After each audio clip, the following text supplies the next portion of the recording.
Coming up on News Valdosta, a mixture of emotions filled the air at Monday night's Donald Trump rally. And results are in from the Super Tuesday primaries. We'll have these stories and more. Your News Valdosta starts now.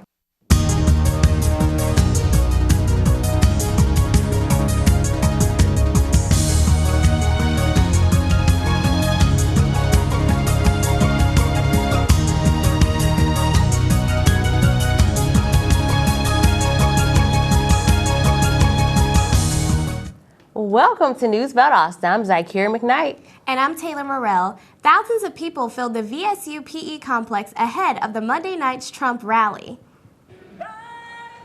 There was a lot of excitement as Valdosta State University students, Trump supporters, and non-supporters poured into the university PE complex Monday evening. Extra security precautions such as guard dogs, snipers, and Secret Service were in place to ensure the safety at the 2016 Donald Trump presidential campaign. There were mixed emotions about the events that took place during the rally. Luckily, no one was injured, and the event ended without any arrest.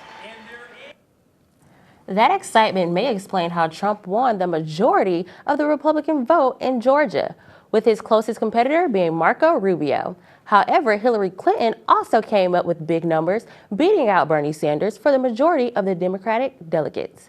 Part of Clinton's success came from her following in Lowndes County, where she received 70% of the Democratic vote, according to the Lowndes County Board of Elections. Trump also came out on top, receiving 44% of the Republican vote. These votes come from a total of 17,471 of Lowndes County participating residents. The Valdosta Police Department Narcotics Unit was alerted of illegal activity involving weapons last Saturday night at the 100 block of South Troop Street. Upon arriving, police found two men leaving a local club heading towards a vehicle when one of them pulled out a handgun. The narcotics unit conducted a traffic stop in which 26-year-old Terrell Blackshear was arrested and charged with carrying a concealed weapon, and 34-year-old James Ware was arrested for possession of a firearm by a convicted felon. A Valdosta woman was cooking yesterday afternoon and fell asleep, causing the food to catch fire. Fire units were called to the scene shortly before 3 in the afternoon at 3871 Bellhaven Drive and had the fire under control in about 10 minutes. Fire investigators said 20% of the home was severely damaged, while another 10% had light smoke and heat damage. Officials say that the occupant of the home was displaced, but that no one was harmed during the incident.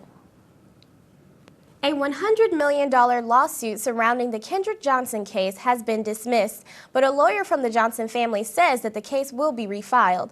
The lawsuit was filed in January of 2015 by Kendrick Johnson's parents, who alleged that two sons of the FBI agents were responsible for the death of their son, that the actual cause of death had been covered up by some local and state officials. Johnson's body was found upside down in a rolled-up floor mat in Lowndes High School gym back in 2013.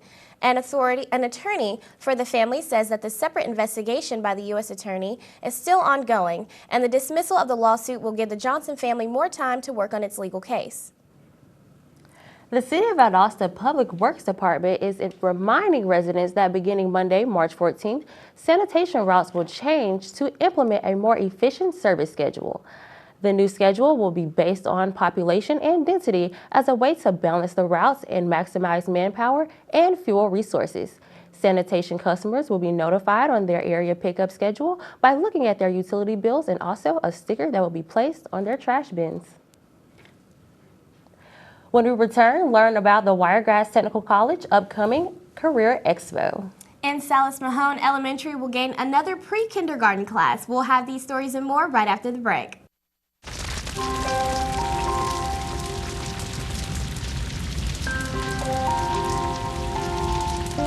A single ember that escapes from a wildfire can travel more than a mile.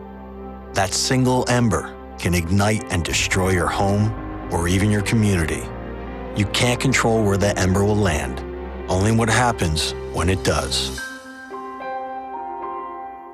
Get Fire Adapted now at fireadapted.org.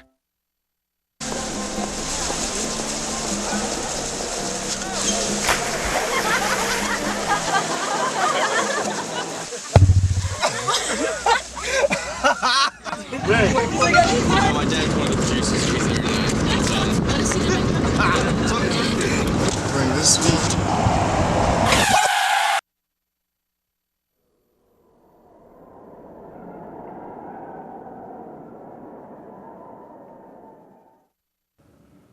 Welcome back to News Valdosta. Wiregrass Technical College is expanding its reach, gearing up for a career expo later this month near the city of Douglas. The Career Expo will take place on March 24th in Fitzgerald. This event is open to the public and it's free. It is advised that those attending dress professionally and bring a copy of your resume. For more information, contact Susan Ranson or Monet Polk at Wiregrass Tech. The Valdosta City Schools will add an additional pre-K class to Salis Mahone Elementary. The class is open to all students in the Valdosta School District not currently enrolled in any other pre-K program. Any child that has turned 4 after September 1st, 2015 is eligible. Students who don't live in the Salis Mahone area can still attend also, but must provide own transportation. To register your child, visit Salis Mahone during office hours. Registration will remain open until seats are filled. Want to brush up on your public speaking? The Valdosta Lowndes County Library has just the club for you to join. Whether you want to give a standing ovation-worthy speech as a best man at a wedding, impress your boss with a calm and collected professional business presentation, or just want to try something new, the Toastmasters can help. You can join them every Thursday at 6 p.m. at the Valdosta Lowndes County Library. Fentanyl, a powerful street drug stronger than morphine, is repeatedly increasing deaths in Atlanta and other parts of Georgia. There have been 345 deaths from 2012 to 2015, including those outside of Atlanta. The drug is combined with heroin in a pill form that resembles prescription pain medicine. Just one of these pills can cause an overdose. Drug dealers and manufacturers of fentanyl are targeting people who are addicted to pain medication. The Drug Enforcement Administration has also issued a national alert identifying fentanyl as a threat to public health and safety. A group of Valdosta public school children are working to end bullying in their schools. Members of the Valdosta Youth Council launched an anti-bullying campaign in 2015. The students prepared letters to the editors and principals of each school to ask for support in the campaign. The council is also in the process of planning an anti-bullying rally for October, which is the official month for bullying prevention. The Valdosta Youth Council meets once a month in City Hall and are open to the public.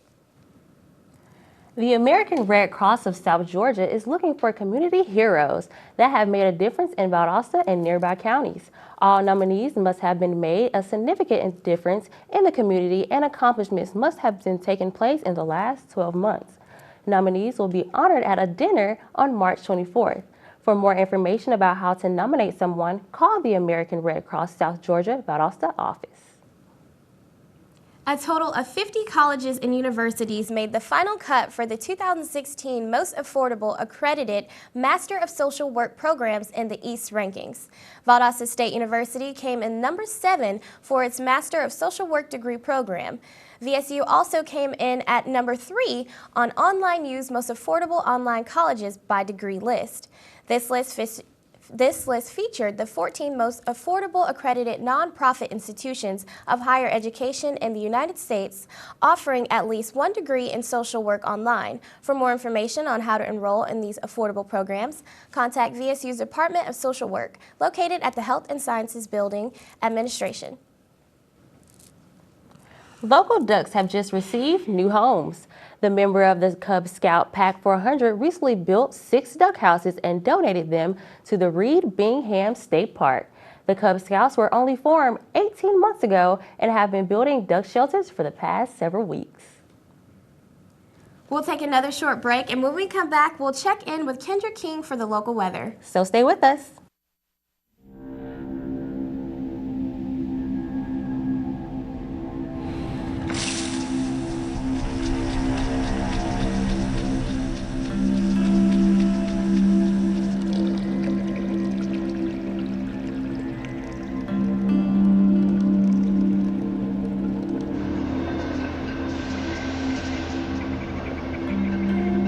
When some people struggle with their mortgage payments, they become frozen, petrified.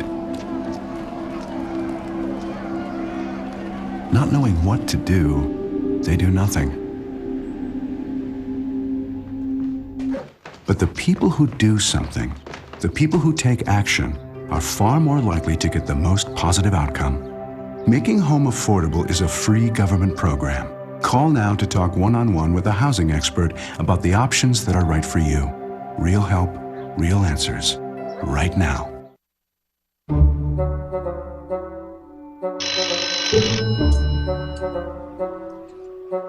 It's the ugly deck phone. I didn't even think these things worked. Hello? Oh, it's for you.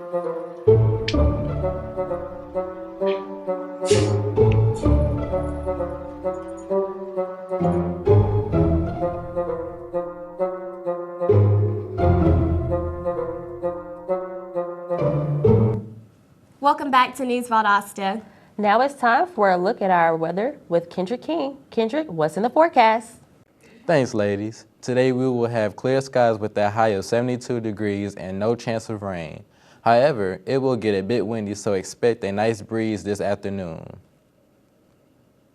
Tonight, the temperature will drop down to 41 degrees, and again, there will be no chance of rain. As the temperature drops, as we can expect to see partly cloudy skies as well. There will be a slight wind chill from 5 miles per hour, light winds. Also, be sure to wear warm clothing if you do go outside so you can prevent yourself from getting sick. Tomorrow, we can expect to see an abundance of sunshine coming our way. The high will be at 77 degrees and there will be no chance of rain during the day. However, it will get very windy with rain possibly during the night, so don't get too comfortable and have your umbrellas ready. The UV index for today is a 7 on the 10-point scale. This is considered medium on the scale, meaning the sun will be out, so make sure to use sunscreen, at least SPF 15, to block damage from radiation. Today's pollen count is at a medium level. There are plenty of flowers with pollen on them in this area, but the trees are the main source of the pollen is coming from. The top allergens to look out for today are alder, juniper, and elm. If you have allergies, do your best to be cautious while you're outside today. That's all I have for the weather. Now let's go back to you ladies at the news desk. Thanks, Kendrick. When we come back, we're going to check in with Kwan Cook for our local sports report. So don't go away. NFC, AFC, offensive linemen, defensive tackles, quarterbacks, and cornerbacks are all working with United Way for a million little reasons. The kids of our communities, to ensure their academic success all the way to graduation day. You see, it takes about 12 years to create a graduate, but it takes the same time to create a dropout. And the difference between a kid becoming one or the other could be a professional athlete, or it could be you. Studies showed the earlier we get to kids, the better their chances. So become a United Way volunteer reader, tutor, or mentor, and make a difference in the life of a child, for the life of that child. Give, advocate, volunteer, Live united. Join your favorite NFL players. Take the pledge. Go to unitedway.org. Here, beauty is a lot more than skin deep. For more than 100 years, we have focused on creating individual success stories. This is a place where professors are mentors, competition is cheered, collaboration counts, experience is hands-on, and connections are lifelong. VSU, over 100 majors, championship athletics, focused on your success.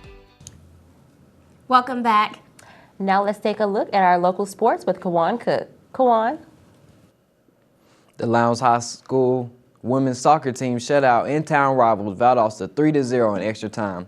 Defense was a strong point for both teams in regulation, but the Vikings offense came alive in extra time. They scored 3 goals to seal a great win.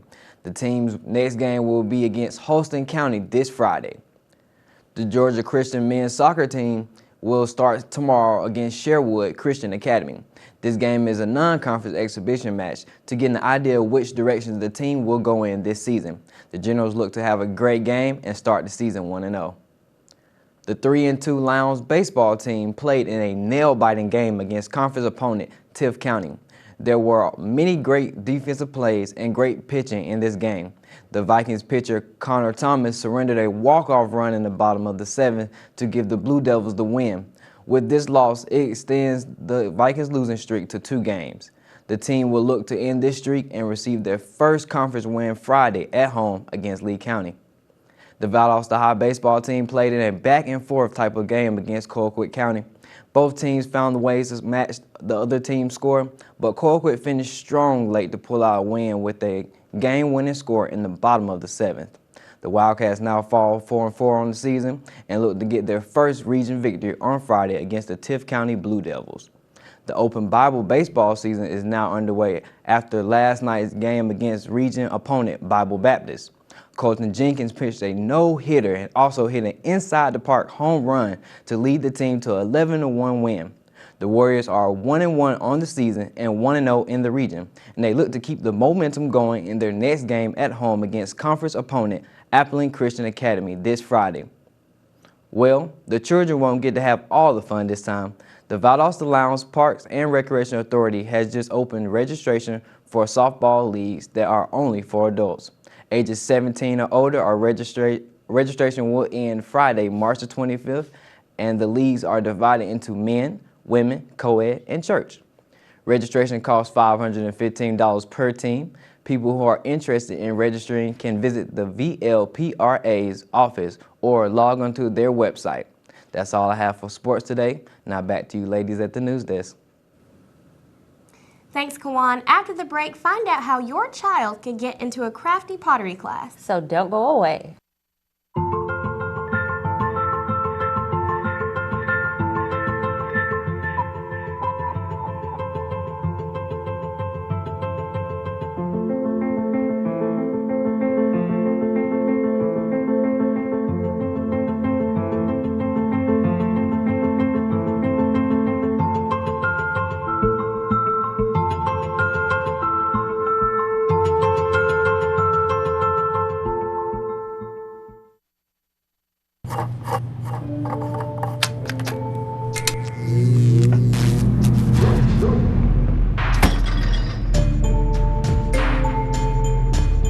Traditional light bulbs actually generate 9 times more heat than light.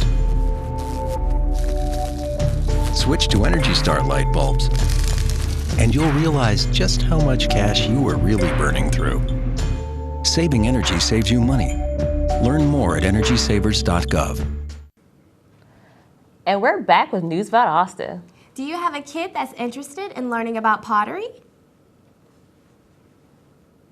The Turner Center for the Arts is hosting a kids pottery class next Saturday, March 12th from 10 a.m. to 12 p.m. The kids will get to make spring-related art projects, and the event is for children ages 5 to 10 years old.